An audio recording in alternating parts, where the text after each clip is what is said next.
Fala aí, pessoal, paz do Senhor. Espero que todo mundo esteja bem. Hoje vamos dar início a mais uma disciplina, a disciplina de homilética, tá? Homilética, aula um, tá? Serão 4 aulas e a gente vai aprender bastante sobre a arte de pregar e preparar sermões, tá bom? A homilética é uma ferramenta usada pelo professor e também pelo pregador para ministrar a palavra de Deus, tá? O professor ele usa o esqueleto da mensagem, tá? Para ministrar a sua aula e o pregador ele usa o esqueleto da homilética para pregar um sermão, porque a lógica ali é a mesma, introdução, tópicos, conclusão, tá? E a gente vai aprender cada um desses pontos nessas 4 aulas. Hoje vamos falar um pouco, uma introdução, tá, sobre a questão da homilética. Como eu disse, a homilética é a arte de pregar e preparar sermões. Na apostila que eu enviei para vocês, na apostila que eu enviei para vocês, tem aí o nome da matéria, tá? Tem lá SEMIT, né? Seminário Teológico Ebenezer, introdução à homilética, tem aí o meu nome que eu montei a apostila e temos a nossa introdução, tá? Fala aí, Marcele, tudo bem?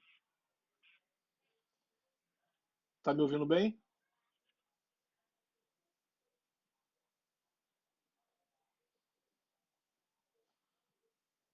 Mas tá me ouvindo bem? Ok, então, beleza, tá fechado. Na nossa introdução, tá escrito ali, ó. Deus planejou a igreja para manifestar a sua multiforme sabedoria através da mensagem. Em toda a história bíblica, Deus inspirou sua palavra na boca de arautos e na pena dos escritores. Arautos aí é como se fosse pregoeiros, tá? Mensageiros. Isso é um arauto, tá? E na pena de escritores, como profetas, reis e sacerdotes, tá? Foram os pregoeiros de Deus no Antigo Testamento. Já no Novo Testamento, deixa eu falar um pouco sobre o Antigo primeiro. Todo aquele que tem uma mensagem da parte de Deus é um pregoeiro da mensagem. Por isso que hoje o pregador ele é uma espécie de profeta, tá? Nem todo, na verdade, todo pregador é um profeta. Todo pregador ele é um profeta, tá bom? Todo profeta é pregador e todo pregador é profeta. Isso é certo. Porque o pregador ele tem uma mensagem da parte de Deus e o profeta também. No Antigo Testamento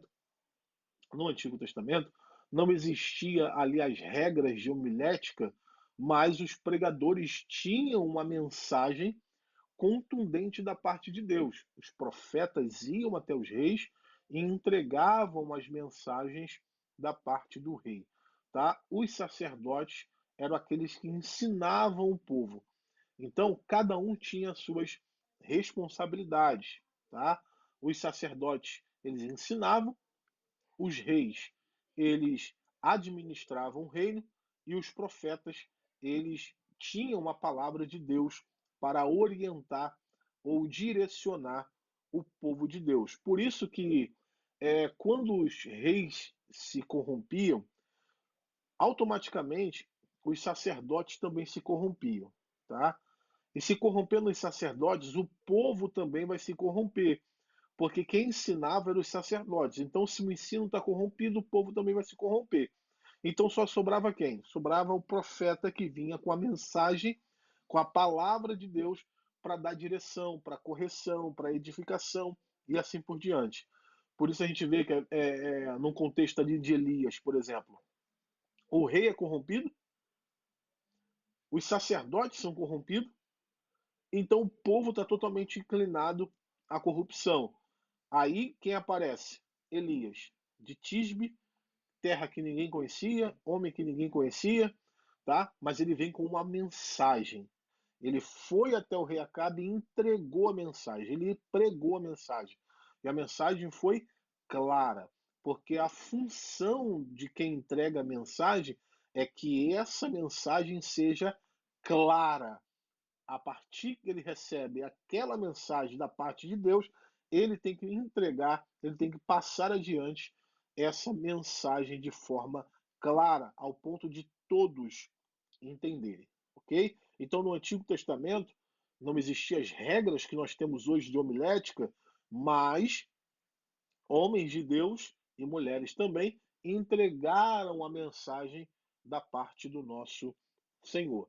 No Novo Testamento, a proclamação da palavra passou a ter significação importante através da pregação, tá? No Novo Testamento, ali já começam os discursos, tá? Mas na verdade os discursos eles vêm antes, tá? Ali do contexto do Novo Testamento, até por causa dos atenienses, ali da cultura grega, tá? Dos filósofos que viveram antes de Cristo, que também entregavam os seus discursos nas suas cidades, ensinando também, beleza? A partir da experiência dos discursos em público, como estava dizendo, a oratória começou a ser encarada com interesse e seriedade pelos líderes na igreja primitiva, surgindo então a necessidade de desenvolver a arte da pregação, tá?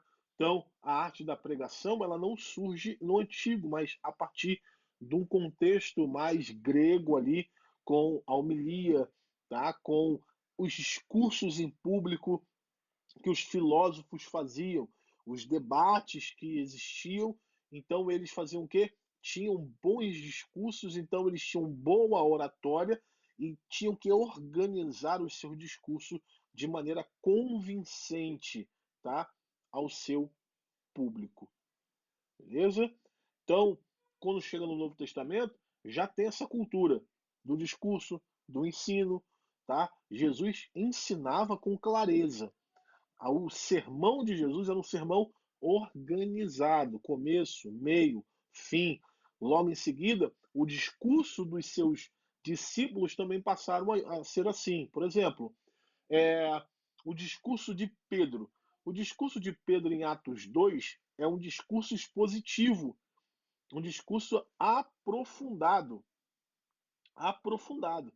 Se você for ver, Pedro ele começa a pregar o seu sermão desde o Antigo Testamento e vai até Jesus. Ele vem passando por todo o Antigo Testamento até chegar na pessoa de Jesus, porque ele queria fazer o quê? Um link com os ouvintes judeus. Está dizendo, ó, aquilo que aconteceu no passado, aquilo que foi profetizado no passado, aconteceu. A promessa se cumpriu. Joel aconteceu aqui, a promessa de Joel aconteceu. Então ele pega o discurso dele, é bem montado, a homilética dele é muito boa, tá? Ao ponto de converter 3 mil almas para o Senhor. O maior sucesso de uma pregação são almas no altar, tá? O maior sucesso da pregação. Às vezes você vai achar que no momento que você pregar o seu sermão, que não foi tão bem, mas se houve arrependimento, conversão de almas, isso é um sucesso. Se veio uma, é um grande sucesso. Se veio duas, melhor ainda, tá? Se veio mais, espetacular, tá? Mas o maior sinal de que você foi bem no seu sermão não é quantos gritos deram, não é quantas pessoas levantaram, mas sim quantas almas se arrependeram. Beleza? A pregação aí, ponto 1, pregação e o pregador. Pregação é o ato de pregar, tá? Obviamente. É prática, é sermão, é prédica, tá? A palavra prédica aí é, deixa eu ver aqui, qualquer discurso, tá? É prática, é pedido e assim por diante. Esse é o significado no dicionário, tá? O agente da pregação é o pregador. Tá? O objetivo da pregação é a palavra de Deus. Vamos lá. Outra coisa importantíssima aqui. Quem prega a palavra de Deus. Não prega o achismo, não prega o testemunho, ele não prega a história da carochinha, a história de gibi. Quem prega, prega a palavra de Deus. Então, em nome de Jesus, você que está me ouvindo nessa aula, se você for abrir a sua Bíblia em cima do altar, em cima do púlpito ali, irmão, em nome de Jesus, pregue a palavra de Deus. Pregue a palavra de Deus. O objetivo é pregar a palavra de Deus e nada mais. Nada mais, tá? Nada mais. O objetivo da pregação é a palavra de Deus. Fechou? Pregar é fazer prédica, discurso, tá? Discurso oralmente sobre temas religiosos, é verdade. O discurso é sobre os temas religiosos, é sobre as doutrinas bíblicas, tá? Independente do seu estilo de pregação, se é mais calmo, se é mais moderado, se é mais agitado, independente do seu estilo de pregação, o objetivo maior ali é entregar uma mensagem da parte de Deus, tá? É um discurso religioso. É um discurso religioso. No caso em questão, pronunciar sermão ou discurso sobre a palavra de Deus. O Evangelho. O Evangelho. Lembrando, o Evangelho é dividido em 4 partes: criação, queda, redenção e glorificação. Tá? Todo discurso tem que ter o Evangelho embutido, ou seja, a cruz de Cristo. Jesus tem que estar no seu sermão, porque a mensagem tem que ser o quê? Cristocêntrica, porque a Bíblia é cristocêntrica. Cristo está em toda a Bíblia, do Gênesis ao Apocalipse, do começo até o fim. Jesus está nele. Então, nossos discursos têm que estar Cristo. O Evangelho tem que estar ali embutido. As boas novas de salvação tem que estar embutida nos nossos sermões, tá? Onde eu parei aqui, volta. Aqui, o Evangelho. Foi a palavra que o cristianismo consagrou desde o princípio para designar aquele que leva as boas novas. Boas novas é o Evangelho. De salvação de Deus em Cristo ou em Jesus Cristo. A palavra grega correspondente a pregador é kerix, tá? Tá escrito aí na sua apostila. Kerix, ou seja, arauto, aquele que faz um discurso, tá? O termo pregador interpreta-se como aquele que tem uma mensagem ou querigma do reino de Deus, ou seja, ele é um arauto do reino de Deus. O pregador é o arauto ou mensageiro com a missão de anunciar as boas novas de salvação.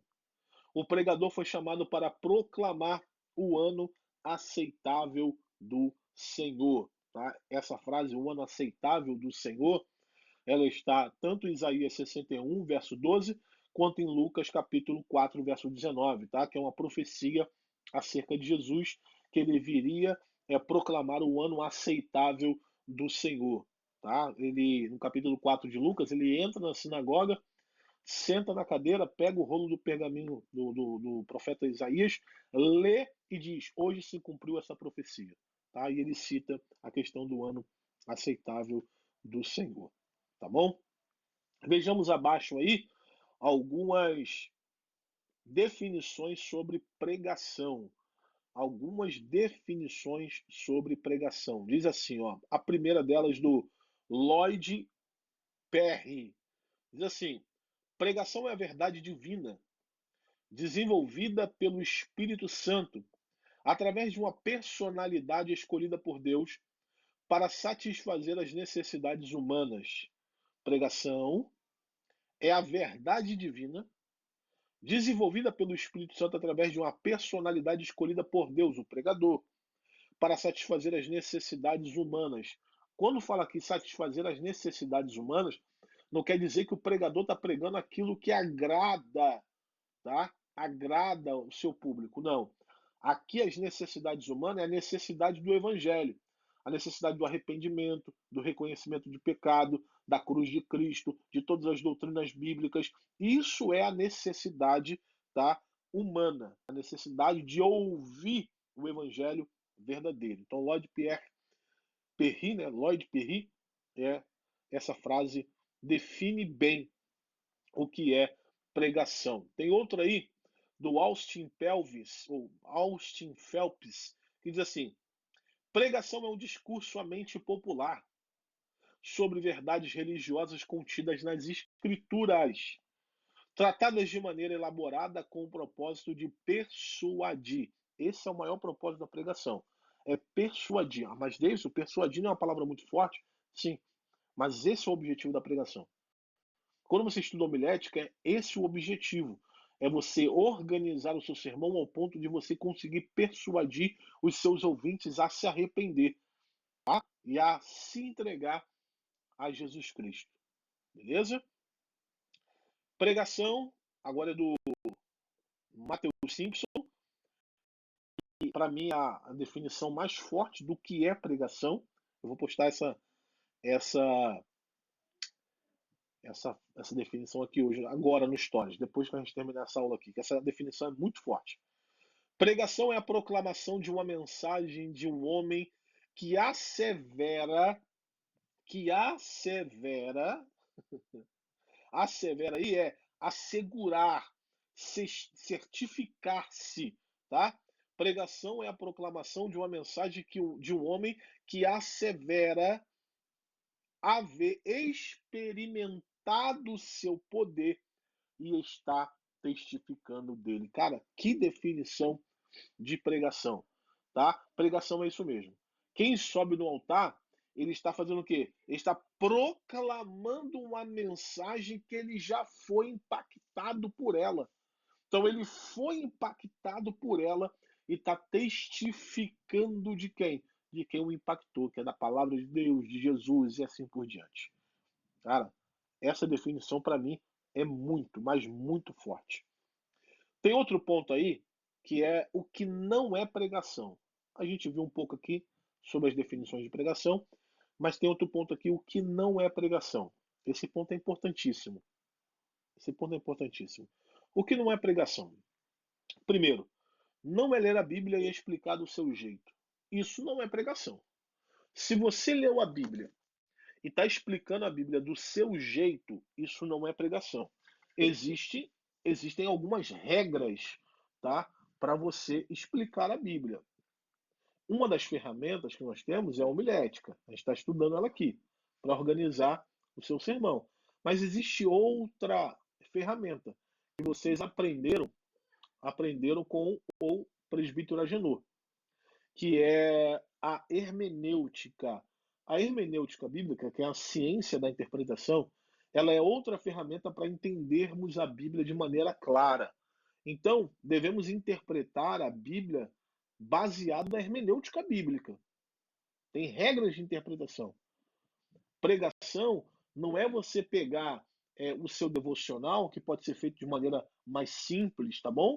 Que você está no seu quarto, ora ali, lê e entende literalmente, basicamente ali, o texto com que o Espírito está falando contigo, beleza, não tem problema isso para você no devocional. Agora, a pregação exige uma busca maior, porque você precisa entender o texto, o contexto, as palavras que estão sendo ditas ali, entendeu? O porquê daquelas palavras foram ditas.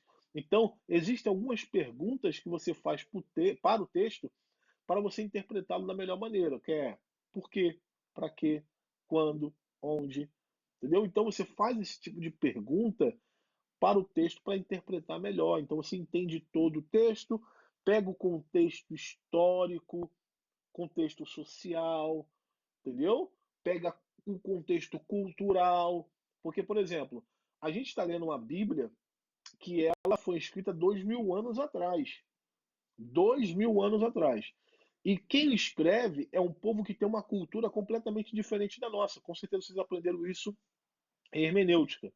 Então, se eu aprendo uma Bíblia que tem uma cultura que é completamente diferente da minha, eu não posso pegar a Bíblia e interpretar do meu jeito. Por exemplo, tem gente que pega as palavras que estão escritas na Bíblia no português e pega o dicionário Aurélio ali, o dicionário português, e extrai o significado. Vai dar errado. Vai dar errado o significado. Você pode até pegar o significado ali do português e você vai pegar o significado daquela palavra no português. Só que a gente aprendeu o quê? Que a Bíblia não foi escrita em português. Ela foi traduzida em português. Mas ela foi escrita em quê? Em hebraico, grego e aramaico. Aprendemos isso. No Antigo Testamento, 98% em hebraico, 2% em aramaico, o Novo Testamento no grego, grego koiné. Então, se eu pegar a palavra no português, vai dar errado. O significado vai ser outro. Tá? O significado vai ser outro. Por exemplo, as Bíblias mais antigas traziam aquele pecado ali da homossexualidade como sodomia. Tá? Sodomia. Se você pegar a palavra sodomia no dicionário português, você vai ver que está aquele que pratica sexo anal. Então, essa palavra no português está errado. Não significa isso ali. Você pode pegar a palavra sodomia, pegar no português e falar, no português está certo. Só que a palavra que está escrito ali no original é outra coisa, tá? É asenocoitai e a outra palavra é malakoi. Então, ali está falando de homossexual ativo e passivo. Não está falando da prática, tá? Não está falando da prática anal ali não. Entendeu? Então, nós não devemos pegar a palavra no português e colocar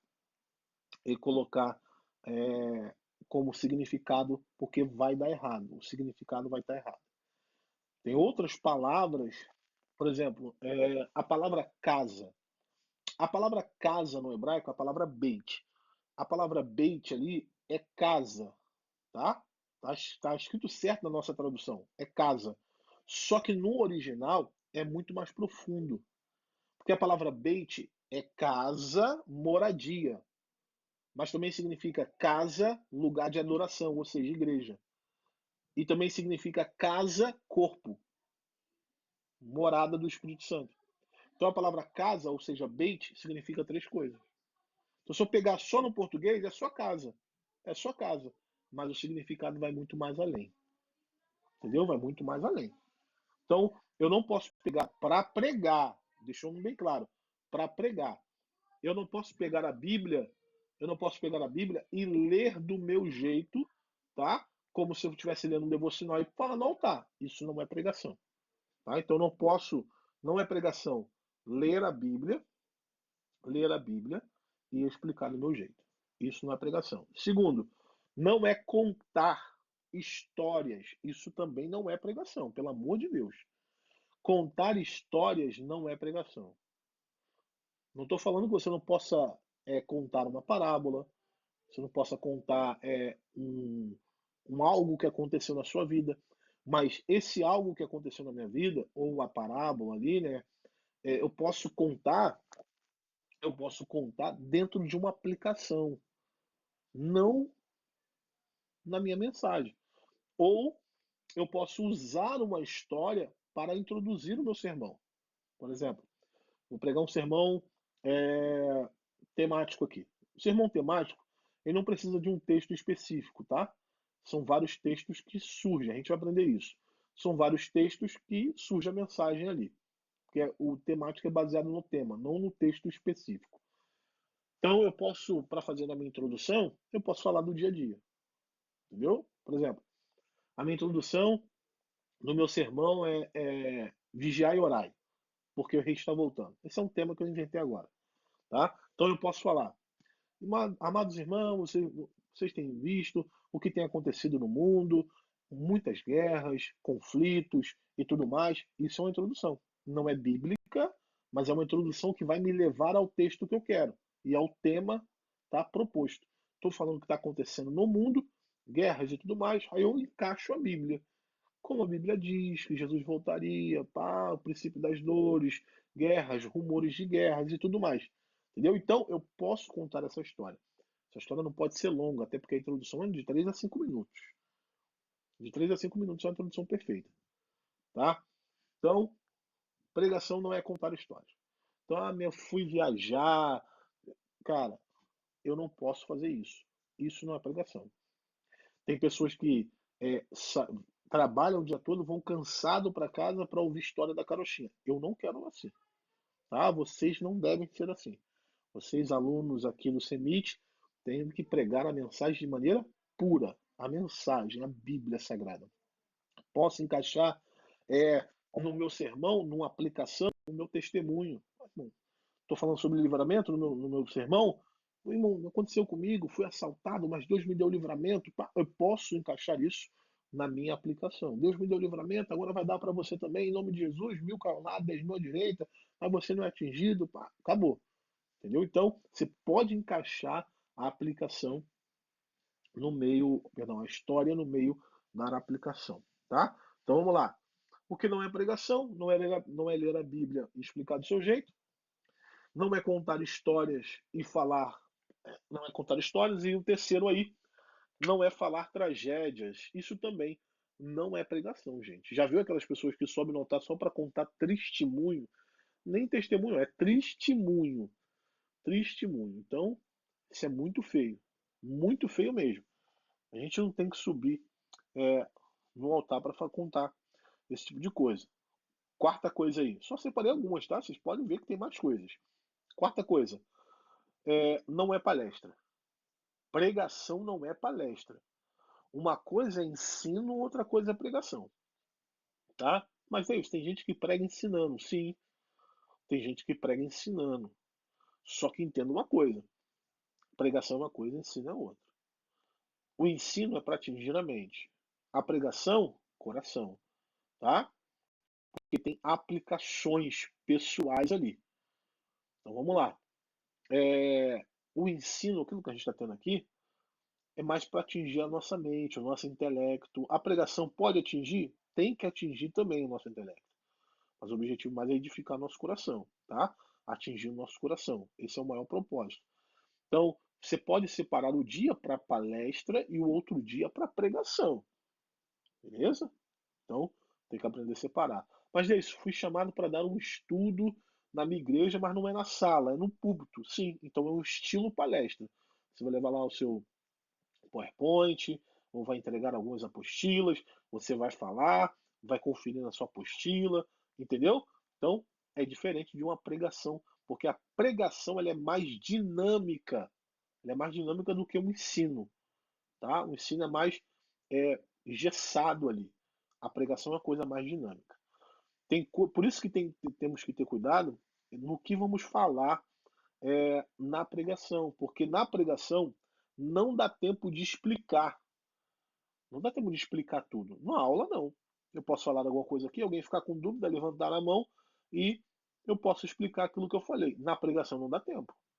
Não dá tempo. Então temos que ter cuidado com isso e aprender a separar o que é pregação e o que é palestra ou ensino, tá? Então aprendemos aqui um pouco da introdução acerca da homilética, tá? Falamos aqui abaixo algumas definições sobre a homilética.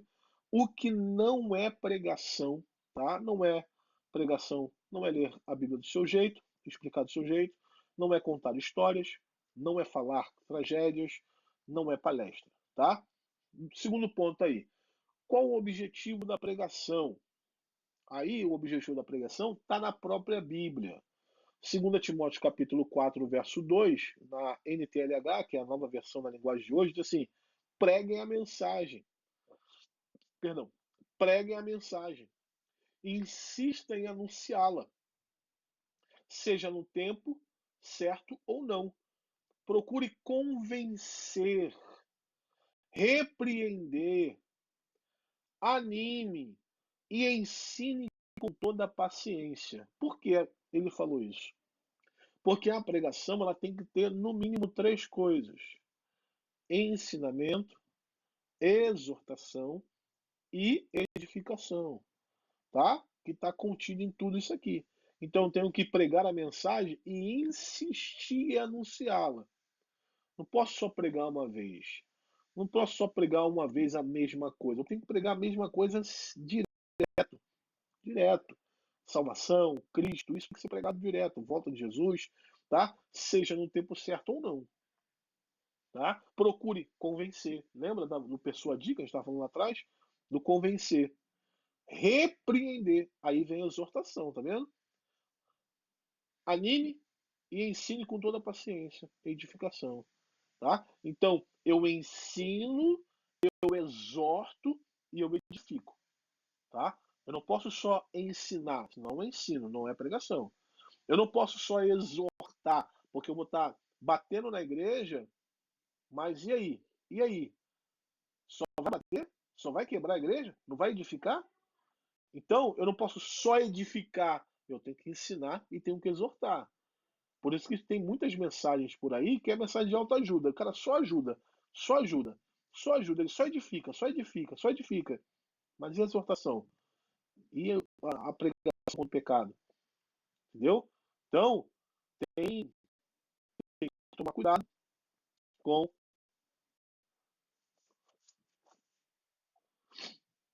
tem que tomar cuidado com essa questão da divisão da pregação, tá bom?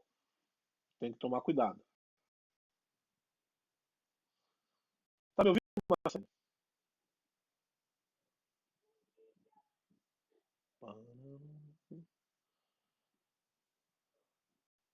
É, internet é normal.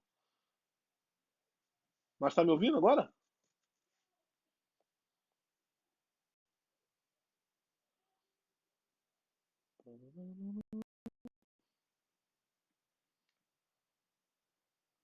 Deixa eu ver se é minha internet.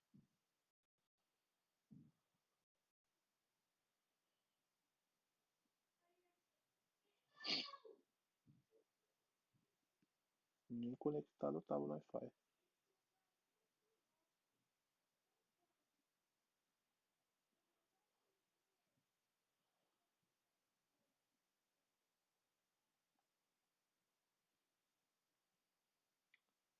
Tá bom, vou na minha mesmo. Vou na minha mesmo. Então vou na minha mesmo. Então vamos lá.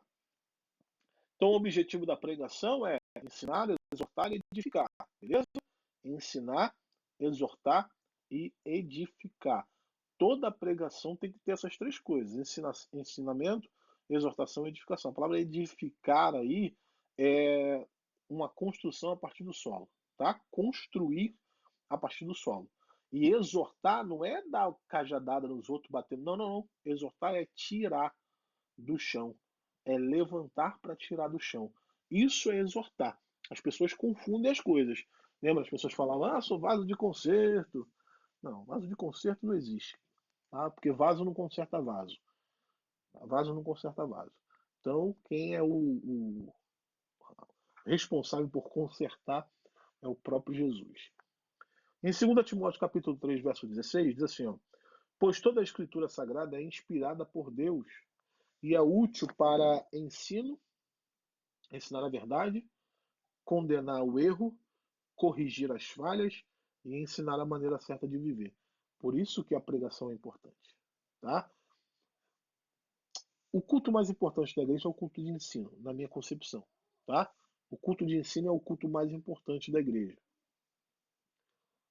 Mas todo culto tem que ter ensinamento. Todo culto. Porque todo culto tem que ter pregação bíblica cristocêntrica baseada nas escrituras. Infelizmente, não é isso que nós vemos nas nossas igrejas. Nas nossas, porque eu incluo a minha também. Tá? Incluo a minha também. Então, temos que, temos que fazer a diferença. Eu e você que nós temos que fazer a nossa diferença. Tá? 1 Coríntios capítulo 1, verso 17, diz assim, pois Cristo não me enviou para batizar, mas para anunciar o evangelho e anunciá-lo sem usar a linguagem de sabedoria humana, para não tirar o poder da morte de Cristo na cruz, tá bom? Então, a pregação, o objetivo da pregação, eu linkei aí, é ensinar, é capacitar, é corrigir, é divulgar Jesus, tá? É salvar almas, é mostrar a vontade de Deus, é preparar o ser humano para viver o Evangelho, alcançar todas as pessoas, tá?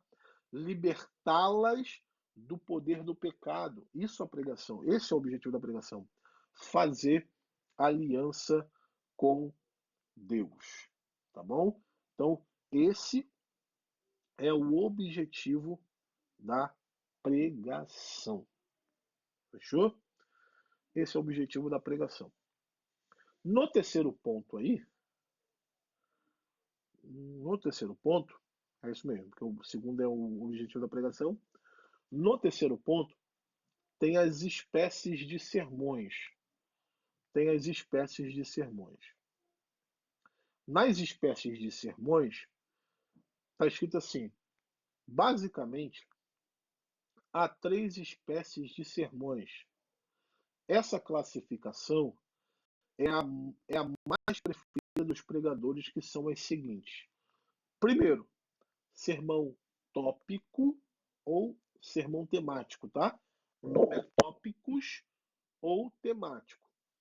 Segundo, sermões textuais. E o terceiro, sermões expositivo, tá? Sermão temático, sermão textual e sermão expositivo. Eu vou falar sobre esses 3 sermões e a gente encerra por hoje, porque na semana que vem eu vou falar sobre cada um desses sermões e dar alguns exemplos aí, tá? Dar alguns exemplos sobre cada um deles. Vou trazer outros exemplos além desses aqui que está na nossa apostila. Se eu coloco aí para vocês verem, tá? Vamos lá. O primeiro sermão é conhecido como sermão de tópicos ou sermão temático. Ele é conhecido como sermão de tópicos porque o sermão temático, o importante ali são os tópicos, tá? Conhecido como sermão temático porque o que é importante ali é o tema do sermão, não um texto isolado, tá? Diferente dos outros sermões que exploram somente um texto. O sermão temático ele explora o tema. Então, como ele explora o tema, ele pode passear por toda a Bíblia. Por toda a Bíblia ele pode passear, tá? Por exemplo, a cruz de Cristo. A cruz que me salvou. Você pode falar sobre a cruz desde o Gênesis, tá? Desde o Gênesis. Por exemplo, Deus matou um animal no livro do Gênesis. Aquele animal é o tipo de Cristo. Você pode falar sobre aquele animal aí. A verdade do Evangelho. Qual é a verdade do Evangelho? Do Gênesis ao Apocalipse você vai encontrar. Lembra que eu falei que o Evangelho é dividido em 4 partes? Criação, queda, redenção e glorificação. Então, o mais importante no sermão temático é o seu tema, tá? Você vai montar lá tema, colocar lá o tema. Ou você foi convidado para pregar em algum lugar. Deixa eu pensar num tema aqui de campanha. Quebra de maldição. Não existe isso, tá? Quebra de maldição. Toda maldição já foi quebrada na cruz do Calvário. É só para dar um exemplo. Quebra de maldição. Esse é o tema. Esse é o tema. Então, como esse é o tema, eu tenho o meu sermão temático vai ser, vou explorar esse tema ali, tá? Eu vou explorar esse tema. Então, os meus tópicos, que podem ser de 3 a 4 tópicos, eles vão ser apontados para aquele tema ali. Então, eu posso usar um texto específico no sermão temático, você pode usar vários textos para explicar um tema, tá? Então, você pode pegar o tema ali, você pode ler um texto que faz sentido com o tema, mas não necessariamente você pode ler, explicar e aplicar aquele texto. Você pode usar outros textos para explicar aquele tema ali, tá? A gente vai entender melhor mais à frente quando falar e usar os exemplos de cada um desses sermões. Segundo aí, é o sermão ou são sermões textuais. O sermão textual, diferentemente do sermão temático, ele se importa mais com o texto, por isso que o nome é textual, tá? Ele se importa com o texto. Por exemplo, o cego de Jericó. Eu vou pregar sobre o cego de Jericó. Como eu vou pregar sobre o cego de Jericó, o meu sermão não é temático. O meu sermão ele é textual. Eu posso pregar uma mensagem temática no cego de Jericó? Posso. Mas vou usar outros cegos, vou usar outras passagens de cura, entendeu? O sermão textual, ele vai focar no cego de Jericó. Não que eu não possa usar nas minhas aplicações outros textos para embasar a minha aplicação. Mas o foco da minha mensagem é o texto do cego de Jericó, tá? Então vai estar lá, tema, texto base, introdução. A minha introdução vai ser o cego de Jericó. Eu vou introduzir, vou explicar o texto, tá? Vou explicar o texto. Então posso usar como introdução tanto o texto quanto o contexto, como o livro, tá? O livro em si. Eu sempre quando prego sobre o cego de Jericó, eu faço uma introdução de Marcos, entendeu? Faço uma introdução de Marcos, falo sobre os 3 princípios. Existem 3 princípios na Bíblia, tá?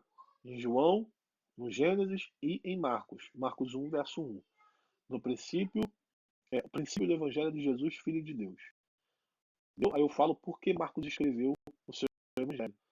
Ele vai apresentar Jesus como servo, humano e afetivo, que sentia dor, que estendia a mão, que abraçava, entendeu? Marcos apresenta como servo. Por isso que ele disse em Marcos capítulo 10, verso 45, eu não vim para ser servido, mas para servir e dar na minha vida em resgate de muitos. Então, aí eu estou introduzindo. Então Marcos mostra a vida de Jesus de uma maneira clara, aí eu vou introduzindo. Aí falo sobre os encontros de Jesus com algumas pessoas e depois chego no sermão, que é o foco do sermão, que é o cego de Jericó. Aí eu digo, quando ele está entrando em Jericó, diz o texto, quando ele sai de Jericó, ele se encontra com esse cego. Aí eu começo a aplicar o meu sermão. As mensagens que eu prego, a maioria das vezes, maioria mesmo, 90% das minhas mensagens, são sermões textuais. Eu gosto de ler aquele texto, explicar aquele texto e aplicar aquele texto, entendeu? Então, o foco do sermão temático é o tema. O foco do sermão textual é o texto. Aí você pode ler de 3 a 4 versículos e aqueles 3 e 4 versículos que você leu, você tem que explicar e aplicar, tá? E aplicar na vida das pessoas, tá bom? Vamos lá. O sermão expositivo, dentre os dois ali de cima, ele é o mais difícil, tá? Dentre esses 3 sermões aí, o mais difícil é o sermão expositivo. Porque o sermão expositivo, ele dá mais trabalho de fazer. Porque diferente do sermão temático, que é só o tema, você vai explorar o tema na Bíblia toda, diferente do sermão textual, que você vai explorar alguns versículos ali e aplicar, o sermão expositivo, ele explora toda uma perícope, entendeu? Eu tenho certeza que vocês aprenderam com a Genoa o que é perícope. É quando delimita um assunto, tá? É um assunto que, por exemplo, vamos usar o cego de Jericó também. O cego de Jericó tem uma perícope. Lembra quando você vai ler a Bíblia, tem aquela epígrafe do texto? Então, daquela epígrafe ali até a próxima epígrafe, aquilo ali é a perícope. É um assunto. Então, quem prega sermão textual vai pregar um assunto inteiro, a não ser que ele pregue outro estilo de sermão que é chamado de lectio contínuo. Lectio contínuo é versículo por versículo. Então a pessoa vai pregar versículo 1, no outro dia ela vai pregar o versículo 2, no outro dia ela vai pregar o versículo 3, entendeu? Então o expositivo não. O expositivo ele prega todo um assunto do texto. Ele vai escolher um assunto, por exemplo, outro assunto bom, é a armadura de Deus. Então, Efésios 6, verso 10. Do 6, verso 10 até o final do assunto sobre a armadura de Deus, tudo aquilo é perícope. Então, quem prega expositivamente vai pregar todo aquele assunto ali.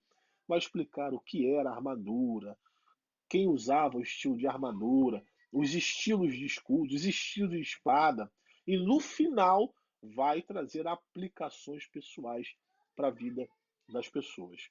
tá bom? Então esses são os 3 estilos de sermões mais conhecidos, tá? Temático, textual, expositivo, mas existe também aquele que eu falei do lexo contínuo, que é versículo por versículo, tá? Fechou? Então essa é a nossa aula de homilética, nossa primeira aula. Então, Deus abençoe. Marcelo, Deus abençoe. Semana que vem estaremos de volta, 7h40 da noite, estaremos de volta para mais uma aula de homilética, tá bom? Tamo junto, até semana que vem. Tchau.